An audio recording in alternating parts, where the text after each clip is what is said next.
एक छोटे से गांव में अनीता नाम की एक महिला रहती थी। अनीता बुद्धिमान और साहसी थी, लेकिन उसकी जिंदगी में एक बड़ा दुख था। उसका बेटा बहुत बीमार रहता था और कई इलाज के बावजूद कोई सुधार नहीं हो रहा था। एक दिन गांव के एक व्यक्ति ने अनीता को सुझाव दिया, तुम्हें पास के जंगल में रहने वाले तांत्रिक भैरवनाथ के पास जाना चाहिए। वो अपनी तंत्र विद्या से हर समस्या का समाधान कर देता है।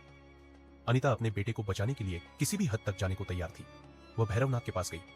तांत्रिक ने उसके बेटे को देखकर कहा, इस पर बुरी आत्मा का साया है, इसे ठीक करने के लिए तुम्हें मेरे सारे आदेश मानने होंगे।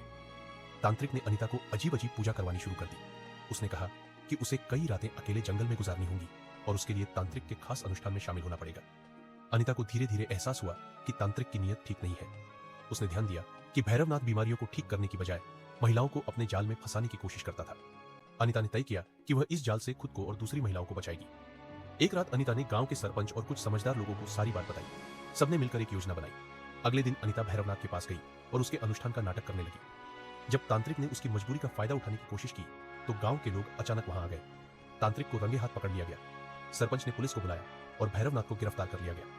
दोस्तों, एक कहानी हमें यह सिखाती है कि किसी भी समस्या का समाधान अंधविश्वास में नहीं है।